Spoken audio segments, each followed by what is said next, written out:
Yeah, it's been a good open week, and now it's time to get back to try to improve and get back in Jordan Hare and try to get us a win. And our kids continue to practice hard, and the staff's working hard, and really proud of just them sticking to it. And obviously, in what's been a disappointing year, the the good ones, man, they fight, and really have been pleased for the most part with everyone in this building. And now we get another challenge at home against a much improved team. Coach Vincent's done a really nice job there in turning that program very, very fast.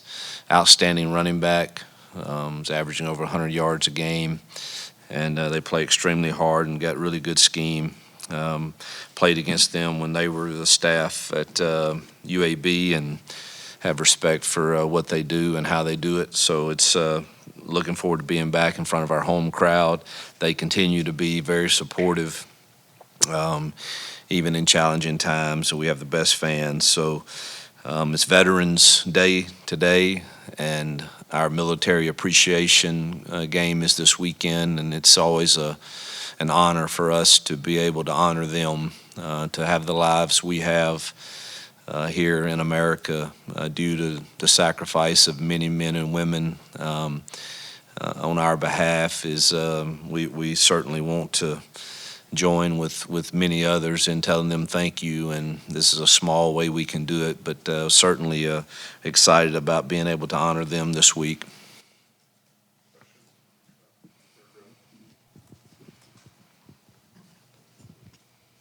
Hugh, coming off the win against Kentucky and then bouncing back and hoping to build on that, but unable to do so against Vanderbilt, what was the response in the locker room to that?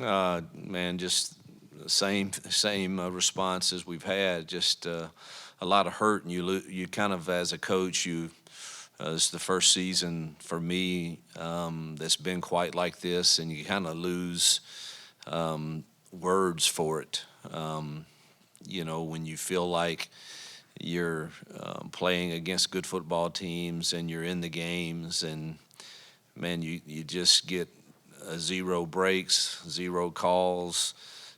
You make the wrong call at the wrong time, or you don't make the play, or then give them credit too. They made plays, and that 9-minute drive was a dagger. Now, I think 3 or 4 penalties on that drive were certainly. And then a couple no calls that I thought should have been called that would have won our favor. And you're looking at a different thing. Really, heck, the second half we had 2 possessions, other than the one on the 1-inch line, and then the 2-minute drills. I mean, and that's all you had. And so that 9-minute drive was vital for them, and we assisted them in that. And that's what I mean when you're in these close games against good football teams and the margin of error is so small, we just can't seem to get out of our own way sometimes. And again, that is something we've got to get corrected as a staff and as a team. Hugh, you'd mentioned on the teleconference, I think it was Tuesday or Wednesday last week, about looking at the situation at quarterback. Talk to me about where you're standing with that right now.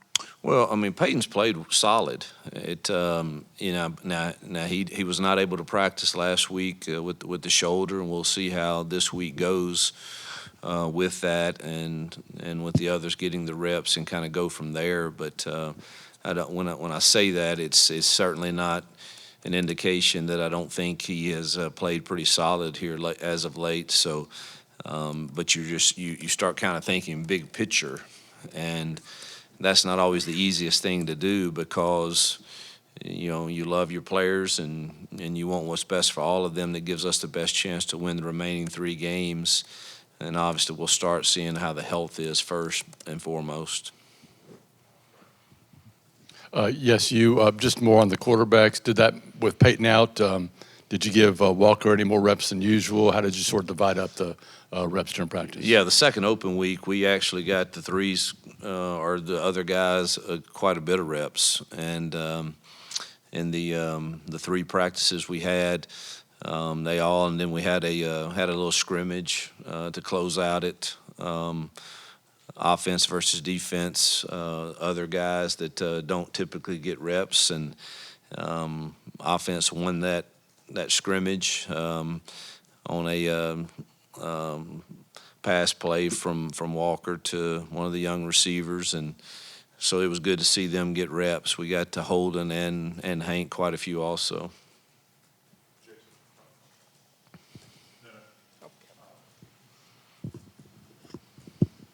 Hugh, just what other spots? I mean, obviously, off weeks are usually a time where you can kind of evaluate everything. Obviously, quarterback gets a lot of talk, but what other spots have you looked at guys and anybody that kind of caught your eye during this time off? Well, it's you're pretty settled at most spots, and we don't have any more DBs to really try right now. And you really were trying to get. I thought Jarquez needed a break.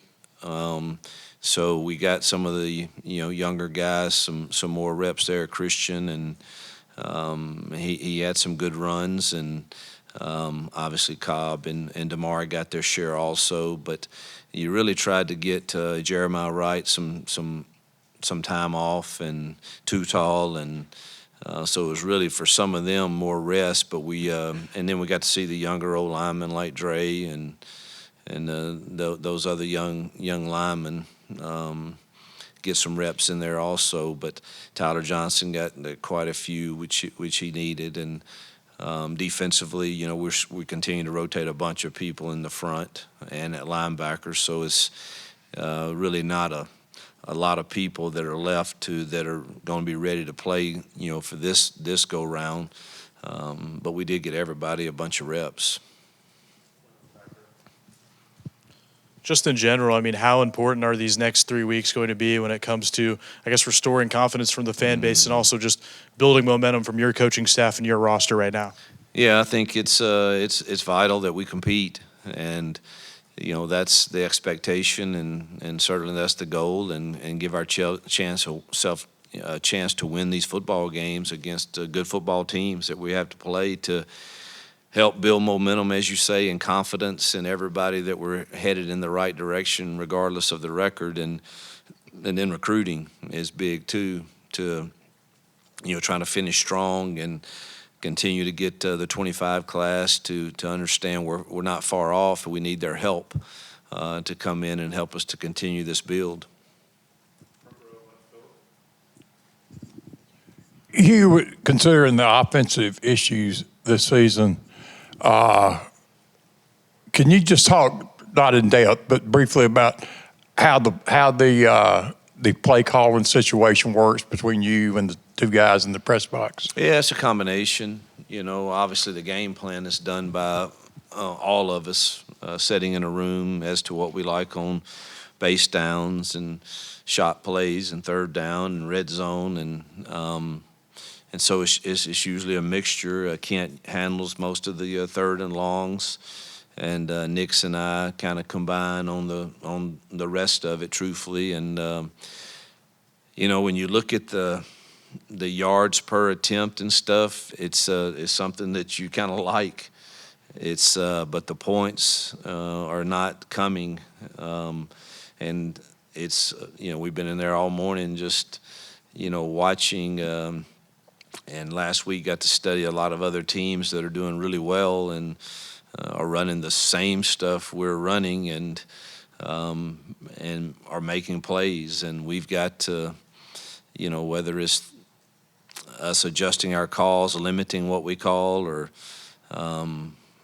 so that our kids have confidence still at the receiver room. I think we're still young there in a lot of areas, and maybe asking a bit too much from time to time, so that they're not playing maybe as fast as they can play if they really had a great understanding of what we're doing. And so we're evaluating all of that, the calls, the number of things we're carrying, and trying to make sure that we can play fast and efficient the remaining 3 games. Hey, Coach, with Brian Vincent and this ULM team coming in, he obviously took UAB to a bowl game. They didn't give him an opportunity to continue there. He kind of had a chip on his shoulder. He goes to UL Monroe, and he's really turned that program around, has some buy-in from those guys. What have been the coaching points and the lessons you're going to tell this team this week about not taking this ULM team lightly? Well, we don't take anyone lightly from a staff's perspective, and I hope that our team certainly won't.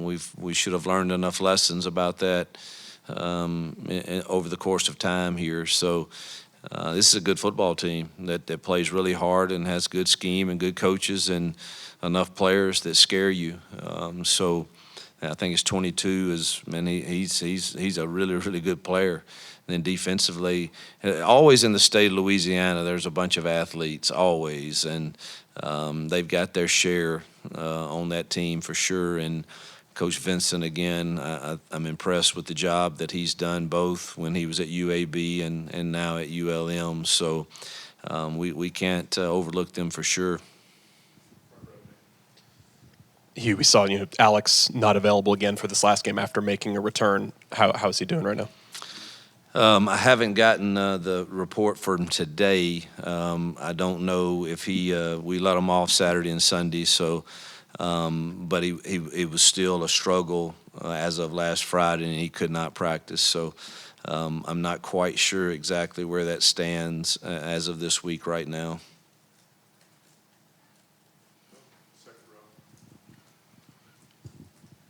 Well, to sort of carry on with that, how does that affect your situation with kickers? And does the problem that there have been with place kickers affect some of your decisions now on fourth down? I think it has to. The momentum lost that we've had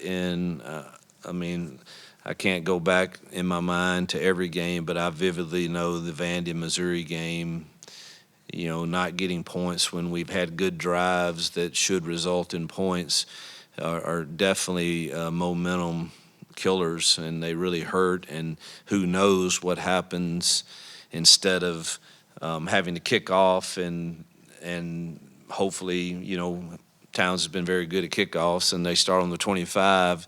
They're getting the ball to 35 or the 30, and the field position game, whether they score or not, they flip the field on us again. And like a Vandy game, they flip it, and we're on that yard line. And those are the hidden things in a game that when we don't get the points after a really good drive, after starting the second half with a stop and then going down and have a chance to take the lead, who knows what happens from that point. And so it definitely has got to start factoring in, is this four down territory? And how early in the game is it four down territory?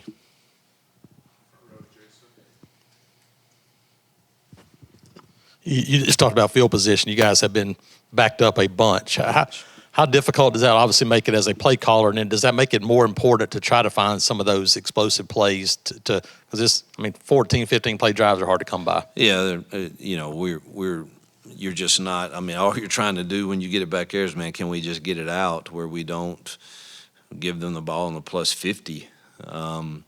And that's not an easy task when you're backed up there. You worry about holding calls. If you're going to throw it, you worry about, what kind of run can we protect both edges to be sure we get it out. And it's just not an easy deal. And it certainly seems like we've had more than our share of the backed up opportunities. We've done okay some, and then some you haven't, and the field immediately gets flipped on you and usually results in points for the other team.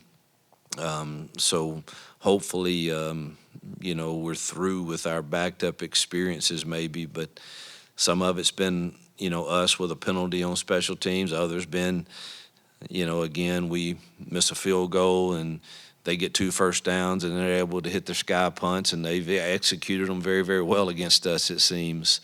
And, hopefully, though, we've had enough of those experiences that maybe they're through for the year. But it's no fun being a play caller at the 1 yard line. You mentioned kind of evaluating the big picture at quarterback and where you guys could go from there. Are there any other positions where, you guys are maybe starting to give some more reps to some younger players where I guess there aren't already young players? No, I think we're already playing them all. That for the most part, all the young kids that haven't redshirted they're all they're playing in some form or facet, whether special teams or significant snaps.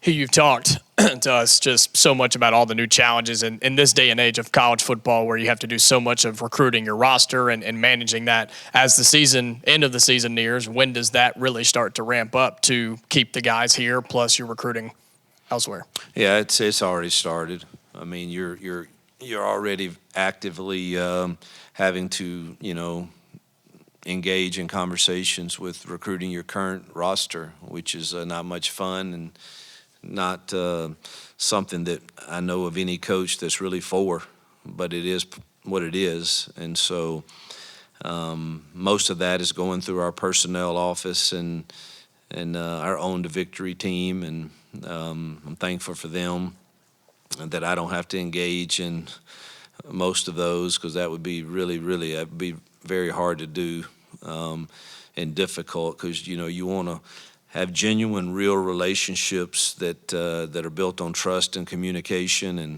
and that's more and more difficult to do if you're having to handle every single facet and aspect of today's game. So, I mean, obviously you're involved at some point. I'll have to be, but you're hoping that a lot of that can be handled by, our people that are involved in other areas outside of just the coaching.